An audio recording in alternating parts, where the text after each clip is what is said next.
పాము దాడి చేయబోతుంది. కానీ తర్వాత ఆ చిలుక చేసిన పని మీకు ఆశ్చర్యం కలిగిస్తుంది. ఒకరోజు ఒక పాము చాలా ఆకలితో ఆహారం కోసం వెతుకుతోంది. అప్పుడే అది ఒక పెద్ద చెట్టును చూసింది.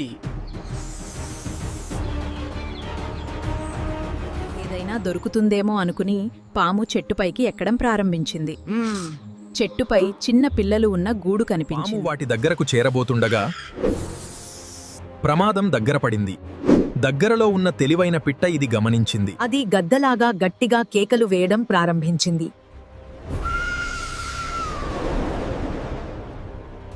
ఆ శబ్దం విని పాము భయపడి ఇక్కడ గద్ద ఉందేమో అని అనుకుని వెంటనే ఈ పారిపోయింది. విధంగా తెలివైన పిట్ట చిన్నపిల్లల ప్రాణాలను కాపాడింది. తెలివి, సమయస్ఫూర్తి ఉంటే పెద్ద ప్రమాదాన్ని కూడా ఎదుర్కోవచ్చు.